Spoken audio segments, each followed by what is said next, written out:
Hello all, welcome back to daily current affairs classes. ఈరోజు మనం 14th November యొక్క entire current అఫైర్స్ను discuss చేద్దాం. ఈ పీడిఎఫ్ను బోత్ ఇంగ్లీష్ అండ్ తెలుగు మీడియంలో వీడియో కింద డిస్క్రిప్షన్లో యాప్ లింక్ ఇవ్వడం జరిగింది. ఈ యాప్లో మనం ఈ డైలీ కరెంట్ అఫైర్స్ యొక్క పీడిఎఫ్ను అప్లోడ్ చేయడం జరుగుతుంది. వీటితో పాటుగా ఈ డైలీ కరెంట్ అఫైర్స్ రిలేటెడ్గా 10 మోడల్ బిట్స్ని కూడా ఫ్రీగానే యాప్లో అప్లోడ్ చేయడం జరుగుతుంది. ఈరోజు కరెంట్ అఫైర్స్లో ఉన్న డిఫెన్స్ రిలేటెడ్గా మొదటి ఇష్యూను అబ్జర్వ్ చేస్తే తాజాగా న్యోమా ఎయిర్ బేస్ను భారత ప్రభుత్వం అనేది ప్రారంభించడం జరిగింది. ఓకే, భారత ప్రభుత్వం అనేది న్యోమా ఎయిర్ బేస్ను ప్రారంభించడం జరిగింది. ఈ ఎయిర్ బేస్ను ఎక్కడ కన్స్ట్రక్ట్ చేయడం జరిగింది అంటే తూర్పు లడఖ్ ప్రాంతంలో, జమ్మూ కాశ్మీర్లోని తూర్పు లడఖ్ ప్రాంతంలో ఈ న్యోమా ఎయిర్ బేస్ను ప్రారంభించడం జరిగింది. మన ఎగ్జామ్ పర్స్పెక్టివ్లో ఈ న్యోమా ఎయిర్ బేస్ అనేది ఎక్కడ ప్రారంభించడం జరిగింది అంటే లడాఖ్లోని తూర్పు ప్రాంతాల్లో, చైనాకు సరిహద్దు ప్రాంతంలో ఈ న్యోమా ఎయిర్ బేస్ను ప్రారంభించడం జరిగింది. తాజాగా భారత వైమానిక దళ కొత్తగా నిర్మించిన ఈ ముద్ న్యోమా ఎయిర్ బేస్లో C-130J సూపర్ హెర్క్యులస్ను విజయవంతంగా ల్యాండ్ చేయడం జరిగింది. ఓకే, ఈ C-130J సూపర్ హెర్క్యులస్ను విజయవంతంగా ల్యాండ్ చేసి ఈ ఎయిర్ బేస్ను అఫీషియల్గా స్టార్ట్ చేయడం జరిగింది. ఈ ఎయిర్ బేస్ అనేది ఏ కంట్రీకి బార్డర్కు దగ్గరగా ఉండడం జరిగింది అంటే చైనా కంట్రీకు దగ్గరగా ఉండడం జరిగింది. చైనా యొక్క అక్సై చిన్కు దగ్గరగా ఈ న్యోమా ఎయిర్ బేస్ను తాజాగా భారత ప్రభుత్వం అనేది ప్రారంభించడం జరిగింది. మనందరికీ తెలుసు, చైనాకి భారతదేశానికి మధ్య line of actual control divide చేయడం జరుగుతుంది.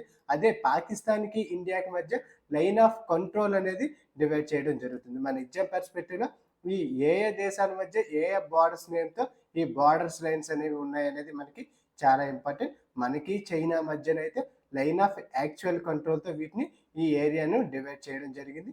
ఈ లైన్ ఆఫ్ యాక్చువల్ కంట్రోల్కు చాలా దగ్గరగా అరౌండ్ 23 కిలోమీటర్ల దగ్గరగానే ఈ న్యోమా ఎయిర్ బేస్ను భారత ప్రభుత్వం అనేది నిర్మించడం జరిగింది.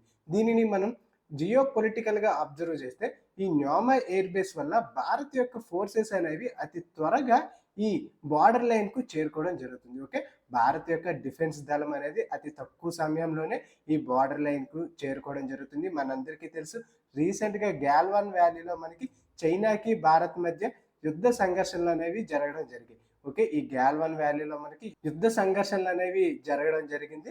సో ఈ గాల్వాన్ వ్యాలీకి దగ్గరలో ఈ న్యోమా ఎయిర్ బేస్ను తాజాగా భారత ప్రభుత్వం అనేది ప్రారంభించడం జరిగింది. ఇక్కడ మన ఎగ్జామ్ పర్స్పెక్టివ్లో ఈ న్యోమా ఎయిర్ బేస్ను ఏ ప్రాంతంలో ఉండడం జరిగింది అంటే లడఖ్ ప్రాంతంలో దీన్ని ఏర్పాటు చేయడం జరిగింది. ముఖ్యంగా చైనాకి బార్డర్లో దీన్ని ఏర్పాటు చేయడం జరిగింది. దీని యొక్క ఎత్తు, ఎంత ఎత్తులో ఇది ఏర్పాటు అవ్వడం జరిగింది అంటే అరౌండ్ 13,700 అడుగుల ఎత్తులో ఈ న్యోమా ఎయిర్ బేస్ను ఏర్పాటు చేయడం జరిగింది. ఓకే, భారతదేశంలో అత్యధిక ఎత్తులో ఏర్పాటు చేసిన ఫస్ట్ ఎయిర్ బేస్గా ఇది నిలవడం జరిగింది. ప్రపంచంలోనైతే 5th ప్లేస్లో ఉండడం జరిగింది. ఓకే, భారతదేశంలో అత్యంత ఎత్తైన ప్రాంతంలో ఏర్పాటు చేసిన ఎయిర్ బేస్గా ఈ న్యోమా ఎయిర్ బేస్ అనేది నిలవడం జరిగింది. దీని యొక్క రన్వే పొడవు అనేది అరౌండ్ 2.7 కిలోమీటర్లు ఉండడం జరిగింది. ఓకే, దీని యొక్క రన్వే పొడవు అనేది 2.7 కిలోమీటర్లు ఉండడం జరిగింది. ఇది దేశంలోనే అత్యంత ఎత్తైన ఫార్వర్డ్ ఎయిర్ బేస్లో ఈ న్యోమా ఎయిర్ బేస్ అనేది ఒకటిగా ఉండడం జరిగింది. దీని యొక్క భౌగోళిక మరియు వ్యూహాత్మక ప్రాముఖ్యతను మనం అబ్జర్వ్ చేస్తే ఇది India China line of actual control నుండి కేవలం 23 కిలోమీటర్ దూరంలోనే దీనిని ఏర్పాటు చేయడం జరిగింది. గాల్వాన్, ప్యాంగ్సంగ్సో, చుసుల్ వంటి సున్నితమైన ప్రాంతాలకు అత్యంత సమీపంగా దీన్ని ఏర్పాటు చేయడం జరిగింది. ఎప్పుడైనా ఫ్యూచర్లో ఘర్షణలు జరిగినట్లయితే భారత సైన్యాన్ని తక్కువ టైంలోనే మొబిలైజ్ చేయడం జరుగుతుంది. ఎప్పుడైనా ఫ్యూచర్లో చైనాతో సంఘర్షణలు జరిగినట్లయితే అతి తక్కువ సమయంలోనే భారత ఫోర్సెస్ను ఇక్కడ మొబిలైజ్ చేయడం జరుగుతుంది. ఈ న్యోమా ఎయిర్ బేస్ ఎందుకు కీలకంగా ఉండడం జరుగుతుంది అంటే ఫార్వర్డ్ ఎయిర్ ఆపరేషన్స్కు ఇది మద్దతుగా ఉండడం జరుగుతుంది. ఓకే, మరియు వేగవంతమైన లాజిస్టిక్ సరఫరాను ఇది అందించడం జరుగుతుంది. కేవలం ఆర్మీ యూనిట్స్నే కాకుండా వాటికి రిలేటెడ్గా సైన్యానికి కావాల్సిన లాజిస్టిక్ సరఫరాను కూడా ఈ ఎయిర్ బేస్ ద్వారా మనం సరఫరా చేయవచ్చు. నిఘా మరియు పర్యవేక్షణ అనేది పెంచడం జరుగుతుంది. ఓకే, చైనా యొక్క మూమెంట్ను మనం చాలా క్షుణ్ణంగా ఈ ప్రాంతం నుంచి మనం అబ్జర్వ్ చేయవచ్చు. దీన్ని ఎవరు నిర్మించడం జరిగింది అంటే బార్డర్ రోడ్ ఆర్గనైజేషన్ వారు ఈ ఎయిర్ బేస్ను నిర్మించడం జరిగింది. మనందరికీ తెలుసు, బార్డర్లో డెవలప్మెంట్ అంతా కూడా ఈ బార్డర్ రోడ్స్ ఆర్గనైజేషన్ వారే చేయడం జరుగుతుంది. వీళ్ళు రోడ్స్ బ్రిడ్జెస్ మరియు ఇతర మౌలిక సదుపాయాల అన్నింటినీ కూడా ఈ సంస్థ మాత్రమే నిర్మించడం జరుగుతుంది. ఓకే, బిఆర్ఓ దీనిని నిర్మించడం జరిగింది. ఇక్కడ మనం అబ్జర్వ్ చేస్తే ఎగ్జామ్ పర్స్పెక్టివ్ లో ఈ న్యోమా ఎయిర్ బేస్ అనేది ఏ ప్రాంతంలో ఏర్పాటు చేయడం జరిగింది అంటే తూర్పు లడాక్ ప్రాంతంలో చైనాకు సరిహద్దులో దీన్ని ఏర్పాటు చేయడం జరిగింది. నెక్స్ట్ వార్తల్లో ఉన్న ఇంపార్టెంట్ ఆపరేషన్స్ అబ్జర్వ్ చేస్తే కంటిన్యూ కూడా ఆపరేషన్ సింధూర్ తర్వాత భారత ప్రభుత్వం అనేది ట్రై సర్వీస్ ను ఏకతాటిపై తీసుకొస్తూ ఆపరేషన్స్ ను నిర్వహించడం జరుగుతుంది.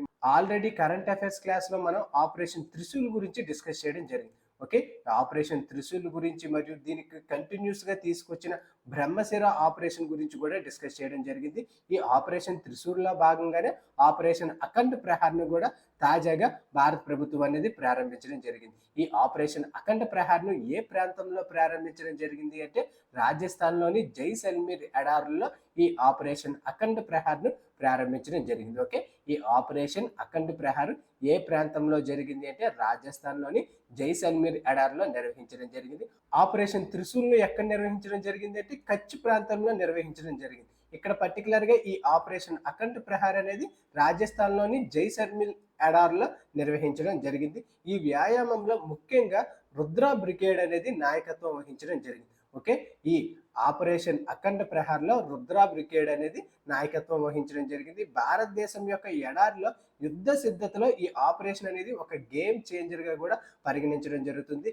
ఈ ఆపరేషన్ లో ముఖ్యంగా భూ, వాయు, సాంకేతిక రంగాలను ఒకేసారి సమన్వయం చేసి యుద్ధం చేయగల సామర్థ్యాన్ని పరీక్షించడం జరిగింది. ఓకే, ఆపరేషన్ సింధూర్ తర్వాత కూడా ఈ త్రివిధ దళాల యొక్క సమన్వయాన్ని ఇంకా పెంపొందించేందుకు కోసం ఈ ఆపరేషన్స్ ను భారత ప్రభుత్వం అనేది కంటిన్యూగా కూడా చేపట్టడం జరుగుతుంది. ఫ్యూచర్ లో కానీ నెక్స్ట్ జరగబోయే వార్స్ లో ఈ త్రివిధ దళాలు ఇంకా ఏ విధంగా సమన్వయంగా పనిచేయగలవు అని ఈ ఆపరేషన్స్ ద్వారా భారత ప్రభుత్వం అనేది పరీక్షించడం జరుగుతుంది. అందువల్ల మనకి ఈ ఆపరేషన్స్ అనేవి మన ఎగ్జామ్ పర్స్పెక్టివ్ లో కూడా చాలా ఇంపార్టెంట్. ఇక్కడ భూ, వాయు, సాంకేతిక రంగాలను ఒకేసారి సమన్వయం చేసి యుద్ధం చేయగల సామర్థ్యాన్ని ఈ ఆపరేషన్ ద్వారా పరీక్షించడం జరిగింది. రియల్ టైం కమాండ్ మరియు కంట్రోల్ ని పరీక్షించడం జరిగింది. ఇది త్రిశూల్ వ్యాయామంలో ఒక కీలక భాగంగా ఈ ఎక్సర్సైజ్ ను నిర్వహించడం జరిగింది. ఇక్కడ మన ఎగ్జామ్ పర్స్పెక్టివ్ లో ఆపరేషన్ అఖండ్ ప్రహార్ ను ఏ ప్రాంతంలో నిర్వహించడం జరిగింది అంటే రాజస్థాన్ లోని జైసల్మీర్ ఎడార్లో నిర్వహించడం జరిగింది. ఓకే, దీనికి రిలేటెడ్ గానే మనం ఆల్రెడీ బ్రహ్మశిర ఎక్సర్సైజ్ ఆపరేషన్ త్రిశూల్ కూడా మనం కరెంట్ అఫైర్స్ క్లాస్ లో ఆల్రెడీ డిస్కస్ చేయడం జరిగింది. నెక్స్ట్ వార్తల్లో ఉన్న ఇంపార్టెంట్ సమ్మిట్స్ మనం అబ్జర్వ్ చేస్తే తాజాగా G7 సమ్మిట్ అనేది ప్రారంభం అవడం జరిగింది. G7 యొక్క విదేశాంగ మంత్రుల సమావేశం అనేది కెనడాలోని నయగరా ప్రాంతంలో ప్రారంభం అవ్వడం జరిగింది. ఓకే, పర్టికులర్ గా ఇక్కడ ఈ G7 యొక్క విదేశాంగ మంత్రుల సమావేశం అనేది ఎక్కడ జరిగింది అంటే కెనడాలోని నయగరా ప్రాంతంలో జరిగింది. ఈ సమావేశంలో భారత విదేశాంగ మంత్రి అయిన ఎస్ జైశంకర్ పార్టిసిపేట్ చేయడం జరిగింది. ఓకే, ఈ విదేశాంగ మంత్రుల సమావేశంలో భారత విదేశాంగ మంత్రి అయిన డాక్టర్ ఎస్ జైశంకర్ గారు పార్టిసిపేట్ చేయడం జరిగింది. ఈ G7 విదేశాంగ మంత్రుల సమావేశం అనేది ఎక్కడ జరిగింది అంటే కెనడాలోని నయాగరా ప్రాంతంలో ఈ సమావేశాన్ని నిర్వహించడం జరిగింది. మన ఎగ్జామ్ పర్స్పెక్టివ్ లో ఇక్కడ అబ్జర్వ్ చేస్తే మనకి ఈ గ్రూప్ ఆఫ్ 7 కంట్రీస్ అనేది మనకి ఎగ్జామ్ పర్స్పెక్టివ్ లో చాలా ఇంపార్టెంట్. ఓకే, G7 అనగా గ్రూప్ ఆఫ్ 7 కంట్రీస్. ఇందులో ఏ దేశాలు ఉండడం జరిగింది అంటే France, UK, Germany, Italy, Japan, USA, Canada. ఈ 7 దేశాలు కూడా G7 కూటమిగా ప్రస్తుతం ఉండడం జరిగింది. ఈ G7 కూటమి అనేది ఎప్పుడు స్థాపించడం ప్రారంభం అవడం జరిగింది అంటే 1975లో గ్రూప్ ఆఫ్ 6 కంట్రీస్ గా దీన్ని ప్రారంభించడం జరిగింది. 1975లో గ్రూప్ ఆఫ్ 6 కంట్రీస్ గా దీన్ని ప్రారంభించడం జరిగింది. కానీ 1976లో కెనడా చేరడంతో దీన్ని గ్రూప్ ఆఫ్ 7 కంట్రీస్ గా పిలవడం జరిగింది. ఓకే, G7 గా 1976లో ఇది ఇవాల్వ్ అవ్వడం జరిగింది. దీని తరువాత 1997లో రష్యా అనేది చేరింది. అప్పుడు దీనిని G8 గా పిలవడం జరిగింది. కానీ 2014లో రష్యా అనేది క్రిమియాను ఆక్రమించుకోవడం జరిగింది. 2014లో రష్యా అనేది క్రిమియాను ఎనెక్స్ చేయడం జరిగింది. అప్పుడు రష్యాను ఈ G8 కంట్రీస్ అనే వాళ్ళు రిమూవ్ చేయడం జరిగింది. రష్యాను ఈ గ్రూప్ ఆఫ్ 8 కంట్రీస్ నుంచి రిమూవ్ చేయడం జరిగింది. అప్పటి నుంచి కూడా ఇది G7 గా మారడం జరిగింది. అగైన్ ఇది 2014 నుంచి G7 గా మరలా మారడం జరిగింది. ఇప్పుడు ప్రస్తుతం ఇందులో ఏ దేశాలు ఉండడం జరిగింది అంటే France, United Kingdom, Germany, Italy, Japan, USA, Canada. ఈ 7 కంట్రీలు ఈ గ్రూప్ ఆఫ్ 7 కూటమిలో ఉండడం జరిగింది. తాజాగా ఈ G7 యొక్క విదేశాంగ మంత్రుల సమావేశం అనేది ఎక్కడ జరిగింది అంటే కెనడాలోని నయగరాలో జరిగింది. భారత విదేశాంగ మంత్రి అయిన జయశంకర్ గారు United Kingdom, France, Germany, Brazil దేశస్తుల యొక్క విదేశాంగ మంత్రులతో వరుసగా చర్చలను జరపడం జరిగింది. ఓకే, యాక్చువల్గా ఇక్కడ భారతదేశం మరియు బ్రెజిల్ లేకపోయినా కూడా ఇవి ఇన్వైట్ కంట్రీస్గా ఉండడం జరిగింది. భారతదేశం, జర్మనీ వంటి దేశాలు ఈ G7 కు ఇన్వైట్ దేశాలుగా ఉండడం జరిగింది. అందువల్ల భారతదేశం ఇక్కడ అటెండ్ అవ్వడం జరిగింది. ఈ చర్చల్లో ప్రధాన అంశాలు మనం అబ్జర్వ్ చేస్తే వ్యూహాత్మక భాగస్వామ్యం, వాణిజ్యం, సాంకేతిక సహకారం పటిష్టం చేసుకునేందుకు ఇక్కడ ఈ చర్చలను జరపడం జరిగింది. ముఖ్యంగా ఇండో పసిఫిక్, గ్లోబల్ భద్రత, శక్తి మార్పులు వంటి అంశాలపై ఈ కూటమి చర్చించడం జరిగింది. మన ఎగ్జామ్ పర్స్పెక్టివ్లో ఈ G7 విదేశాంగ మంత్రుల సమావేశం అనేది ఎక్కడ జరిగింది అంటే నయగరాలోని కెనడాలో జరిగింది. దీంతో పాటుగా ఈ G7లో ఏ కంట్రీస్ ఉంటాయి, ఇది ఎప్పుడు స్థాపించబడింది అనేది మనకి చాలా ఇంపార్టెంట్. నెక్స్ట్ వార్తల్లో ఉన్న ఇంపార్టెంట్ రిపోర్ట్స్ని అబ్జర్వ్ చేస్తే తాజాగా వరల్డ్ హెల్త్ ఆర్గనైజేషన్ WHO అనేది గ్లోబల్ ట్యూబర్క్యులోస్ రిపోర్ట్ను విడుదల చేయడం జరిగింది. 2025లో WHO అనేది ప్రపంచ క్షయ వ్యాధి నివేదికను విడుదల చేయడం జరిగింది. ఎగ్జామ్ పర్స్పెక్టివ్లో ఈ నివేదికను ఎవరు విడుదల చేశారు అంటే WHO అనేది ఈ రిపోర్ట్ను విడుదల చేయడం జరిగింది. మనం ఈ రిపోర్ట్లో పర్టికులర్గా అబ్జర్వ్ చేస్తే భారతదేశం ప్రపంచంలోని మొత్తం టీబీ కేసుల్లో అరౌండ్ 25% వాటాను కలిగి ఉండడం జరిగింది. అంటే టోటల్గా ప్రపంచంలో 100 టీబీ కేసులు ఉంటే భారతదేశంలో 25 టీబీ కేసులు అనేవి నమోదవడం జరిగాయి. ఓకే, భారతదేశంలో 25% టీబీ కేసులు అనేవి ఉండడం జరిగింది ప్రపంచంతో పోలిస్తే. అయితే 2015తో పోలిస్తే 21% తగ్గింపు అనేది భారతదేశం అనేది సాధించడం జరిగింది. 21% తగ్గింపు అయినా కూడా ప్రపంచంలోనే అత్యధిక టీబీ కేసులు అనేవి ఏ దేశంలో ఉండడం జరిగింది అంటే భారతదేశంలోనే ఉండడం జరిగింది. ఇక్కడ గ్లోబల్ ట్రెండ్స్ను అబ్జర్వ్ చేస్తే ఈ టీబీ కేసులు అనేవి ఆఫ్రికా, ఆగ్నేషియా, తూర్పు మధ్యజార, యూరోప్ ప్రాంతంలో తగ్గాయి. కానీ అమెరికా ప్రాంతంలో వరుసగా 4వ సంవత్సరం కూడా ఈ టీబీ కేసులు అనేవి పెరగడం జరిగింది. ఓకే, వివిధ ప్రాంతాలు ముఖ్యంగా ఆఫ్రికా లాంటి ప్రాంతాల్లోనే టీబీ కేసులు తగ్గినట్లయితే కానీ అమెరికా లాంటి ప్రాంతాల్లో టీబీ కేసులు అనేవి పెరగడం జరిగింది. జియోగ్రాఫికల్గా బర్డెన్ మనం అబ్జర్వ్ చేస్తే ఆగ్నేషియా అనేది 34% టీబీ కేసులు అనేది నమోదవడం జరుగుతుంది. పశ్చిమ పసిఫిక్లో 27%, ఆఫ్రికాలోని 25% అనేది ఇక్కడ నమోదవడం జరిగింది. హై బర్డెన్ కంట్రీస్ని మనం అబ్జర్వ్ చేస్తే భారతదేశం అనేది ప్రపంచంలోనే అత్యధిక టీబీ కేసులు కలిగిన దేశంగా మొదటి స్థానంలో ఉండడం జరిగింది. అరౌండ్ 25% టీబీ కేసులు అనేవి భారతదేశంలోనే నమోదవడం జరిగింది. దీని తర్వాత ఇండోనేషియా 10%, తర్వాత ఫిలిప్పైన్స్, తర్వాత Pakistan, Nigeria, China, Bangladesh, Congo top 8 కంట్రీస్లో ఈ 8 దేశాలు కూడా ఉండడం జరిగింది. భారతదేశం అనేది టీబీ కేసెస్లో అత్యధికంగా కేసులు అనేవి నమోదైన స్థానాల్లో మొదటి స్థానంలో ఉండడం జరిగింది. ఇక్కడ 2015 నుంచి 2024 మధ్య ట్రెండ్స్ని మనం అబ్జర్వ్ చేస్తే ఇన్సిడెన్స్ 2015లో ప్రతి లక్షకు 237 టీబీ కేసులు అనేవి నమోదవడం జరిగింది. ఎప్పుడు 2015. అదే 2024 నాటికి అది 187కు తగ్గడం జరిగింది. ఓకే, ప్రతి లక్షకు కూడా ఇప్పుడు 187 కేసెస్ అనేవి నమోదవడం జరుగుతుంది. ప్రపంచ తగ్గుదల 12% ఉండగా భారతదేశం తగ్గుదల అనేది 21% ఉండడం జరిగింది. ఓకే, ప్రపంచం తగ్గుదల అనేది 12% ఉంటే భారతదేశంలోనే 21% టీబీ కేసులు అనేవి తగ్గడం జరిగింది. 2015తో పోల్చుకుంటే భారతదేశంలో 21% టీబీ కేసులు అనేవి తగ్గడం జరిగింది. టీబీ మరణాలను డెత్స్ అబ్జర్వ్ చేస్తే ప్రతి లక్షకు కూడా 28 మంది 2015లో చనిపోయినట్లయితే 2024లో లక్షకు 21 మంది చనిపోవడం జరుగుతుంది. ఓకే, ప్రతి లక్షకు కూడా 21 మంది చనిపోవడం జరుగుతుంది. తగ్గుదల శాతం అరౌండ్ 25% ఉండడం జరిగింది. చికిత్స కవరేజ్ అనేది 2024 నాటికి 92%కి చేరుకోవడం జరిగింది. టోటల్గా చికిత్స కవరేజ్ అనేది మ్యాక్సిమం అందరికీ రీచ్ అయ్యే విధంగా 92%కి ప్రతి ఒక్క టీబీ పేషెంట్కి కూడా ఈ చికిత్స అనేది రీచ్ అయ్యే విధంగా 92%కి చేరుకోవడం జరిగింది. ఇక్కడ టీబీ కేసెస్ను మిస్సింగ్స్ని మనం అబ్జర్వ్ చేస్తే 2015లో 15 లక్షల మంది చికిత్స పొందకుండా ఉండడం జరిగింది. కానీ 2024 నాటికి అది 1,00,000 కంటే తక్కువకు చేరడం జరిగింది. ఓకే, అంటే ఇక్కడ ప్రతి టీబీ పేషెంట్కి కూడా చికిత్స అందే విధంగా ప్రభుత్వాలు అనేవి ఇక్కడ చర్యలు తీసుకోవడం జరిగింది. ఇక్కడ మ్యాక్సిమం చికిత్స విజయ రేట్ అనేది 90% అనేది ఉండడం జరిగింది. ఇక్కడ పర్టికులర్గా ఇండియా స్టేటస్ని మనం అబ్జర్వ్ చేస్తే భారతదేశం అరౌండ్ 25% గ్లోబల్ బర్డెన్ అనేది టీబీ కేసెస్లో కలిగి ఉండడం జరిగింది. 2015 నుంచి 2024 మధ్య 21% తగ్గింపు అనేది నమోదు చేసుకోవడం జరిగింది.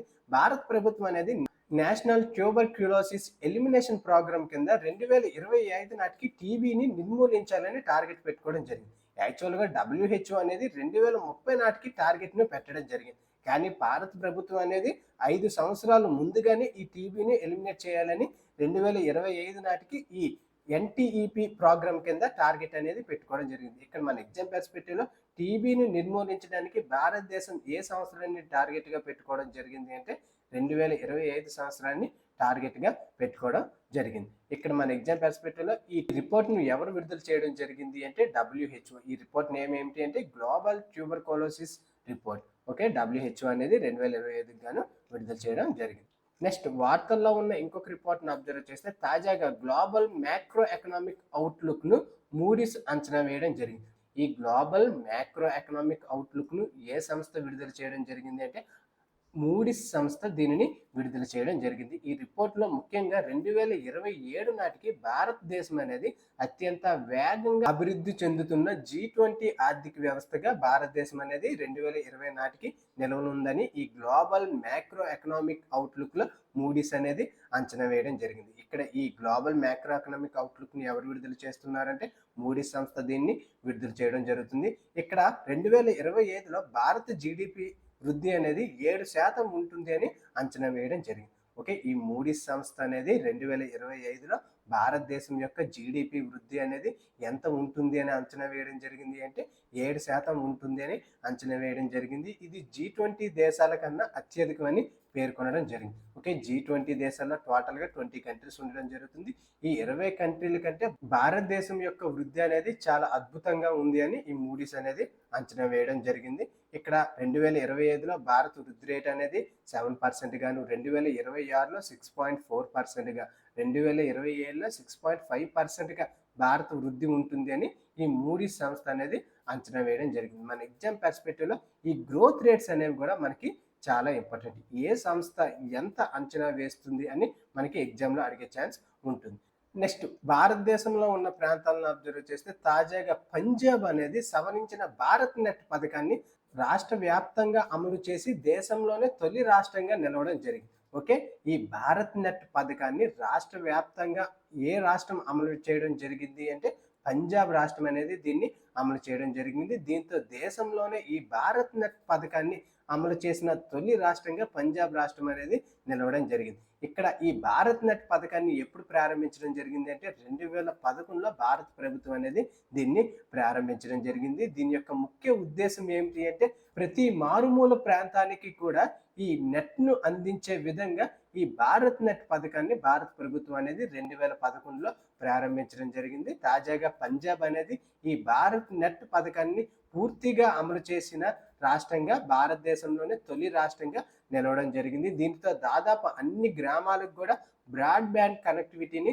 అందుబాటులోకి తీసుకురావడం జరిగింది. దీని ద్వారా గ్రామంలో డిజిటల్ డివైడ్ అనేది తగ్గించడం జరిగింది. ఓకే, గ్రామీణ ప్రాంతంలో డిజిటల్ డివైడ్ అనేది తగ్గించడం జరిగింది. ఈ పంజాబ్ రాష్ట్రం అనేది ముఖ్యంగా పాకిస్తాన్తో ల్యాండ్ షేరింగ్ అనేది చేసుకోవడం జరుగుతుంది. అంటే పాకిస్తాన్తో బార్డర్లో ఉండడం జరిగింది. అందువల్ల సెక్యూరిటీ మానిటరింగ్లో ఇది ఒక పెద్ద బూస్ట్గా ఉంటుందని భారత ప్రభుత్వం అనేది అంచనా వేయడం జరుగుతుంది. ఓకే, ఇది సెక్యూరిటీ మానిటరింగ్లో కూడా ఒక పెద్ద బూస్ట్గా ఉంటుందని భారత ప్రభుత్వం అనేది అంచనా వేయడం జరిగింది. గ్రామీణ ప్రాంతాల్లో ఈ గవర్నెన్స్, ఈ హెల్త్, ఈ ఎడ్యుకేషన్ సేవలకు గరిష్ట లాభం అనేది పొందడం జరుగుతుంది. అంటే ప్రతి స్కూల్స్లో, ప్రతి లైబ్రరీ, ప్రతి ప్లేసెస్లో కూడా ఇక్కడ ఈ బ్రాడ్బ్యాండ్ కనెక్టివిటీ అనేది లభించడం జరుగుతుంది. ఇక్కడ మన ఎగ్జామ్ పర్స్పెక్టివ్లో అబ్జర్వ్ చేస్తే ఏ రాష్ట్రం ఈ భారత్ నెట్ పథకాన్ని పూర్తిగా అమలు చేయడం జరిగింది అంటే పంజాబ్ రాష్ట్రం అనేది భారతదేశంలోనే తొలి రాష్ట్రంగా నిలవడం జరిగింది. ఇక్కడ భారత్ నెట్ పథకాన్ని అబ్జర్వ్ చేస్తే దీన్ని ఎప్పుడు ప్రారంభించారు? 2011లో దీన్ని ప్రారంభించడం జరిగింది. భారత ప్రభుత్వ ప్రధాన గ్రామీణ బ్రాడ్బ్యాండ్ మిషన్ కింద ఈ భారత్ నెట్ పథకాన్ని తీసుకురావడం జరిగింది. ఇది ప్రపంచంలోనే అతి పెద్ద గ్రామీణ ఆప్టికల్ ఫైబర్ నెట్వర్క్ ప్రాజెక్టుగా నిలవడం జరిగింది. ఈ భారత్ నెట్ పథకం అనేది ప్రపంచంలోనే అతిపెద్ద గ్రామీణ ఆప్టికల్ ఫైబర్ నెట్వర్క్ ప్రాజెక్టుగా నిలవడం జరిగింది. దీని యొక్క ఉద్దేశం ఏమిటి అంటే అన్ని గ్రామీణ పంచాయతీలకు బ్రాడ్బ్యాండ్ కనెక్టివిటీని అందించడం ఈ పథకం యొక్క ముఖ్య ఉద్దేశం. ఏ డిపార్ట్మెంట్ దీన్ని అమలు చేయడం జరుగుతుంది అంటే డిపార్ట్మెంట్ ఆఫ్ టెలికమ్యూనికేషన్ వాళ్ళు. ముఖ్యంగా డిపార్ట్మెంట్ ఆఫ్ టెలికమ్యూనికేషన్ వాళ్ళు బిఎస్ఎన్ఎల్, బిబిఎన్ఎల్ వంటి ఏజెన్సీల ద్వారా ఈ పథకాన్ని అమలు చేయడం జరుగుతుంది. నెక్స్ట్ వార్తల్లో ఉన్న ఇంపార్టెంట్ ఐఐటీస్ అబ్జర్వ్ చేస్తే తాజాగా ఐఐటి బాంబే అనేది భారతదేశంలోనే మొట్టమొదటి క్వాంటమ్ డైమండ్ మైక్రోస్కోప్ ను అభివృద్ధి చేయడం జరిగింది. ఓకే, ఈ క్వాంటమ్ డైమండ్ మైక్రోస్కోప్ ని ఎవరు అభివృద్ధి చేయడం జరిగింది అంటే ఐఐటి బాంబే మరియు పీక్వెస్ట్ గ్రూప్ వాళ్ళు భారతదేశంలోనే మొట్టమొదటి క్వాంటమ్ డైమండ్ మైక్రోస్కోప్ ను అభివృద్ధి చేయడం జరిగింది. తాజాగా ఎవరు ప్రారంభం చేయడం జరిగింది అంటే దీన్ని emerging science technology and innovation conclave లో ఈ క్వాంటమ్ డైమండ్ మైక్రోస్కోప్ ను ప్రారంభించడం జరిగింది. ఎవరు అభివృద్ధి చేశారు అంటే ఏ ఐఐటి దీన్ని అభివృద్ధి చేసింది అంటే ఐఐటి బాంబే వాళ్ళు దీన్ని అభివృద్ధి చేయడం జరిగింది. దీని ద్వారా భారతదేశం క్వాంటమ్ టెక్నాలజీ స్వయం సమృద్ధి దిశగా ఒక పెద్ద అడుగు వేసిందని పేర్కొనడం జరిగింది. ఓకే, ఇక్కడ మన ఎగ్జామ్ పర్స్పెక్టివ్ లో క్వాంటమ్ డైమండ్ మైక్రోస్కోప్ ని ఎవరు అభివృద్ధి చేశారు అంటే ఐఐటి బాంబే వాళ్ళు దీన్ని అభివృద్ధి చేయడం జరిగింది. ఇక్కడ పర్టికులర్ గా మనం ఈ క్వాంటమ్ డైమండ్ మైక్రోస్కోప్ గురించి అబ్జర్వ్ చేస్తే ఈ క్వాంటమ్ డైమండ్ మైక్రోస్కోప్ అనేది ఒక క్వాంటమ్ సెన్సింగ్ పరికరం. ఈ పరికరం అనేది డైమండ్ లో ఉండే నైట్రోజన్ వేకెన్సీ సెంటర్ను ఉపయోగించి ఈ ఎన్విను ఉపయోగించి అయస్కాంత క్షేత్రాలను అతి ఖచ్చితత్వంతో కొలవడం జరుగుతుంది. ఓకే, పర్టికులర్ గా డైమండ్ లోని అయస్కాంత క్షేత్రాలను ఈ నైట్రోజన్ వేకెన్సీని ఉపయోగించి ఈ డైమండ్ మైక్రోస్కోప్ అనేది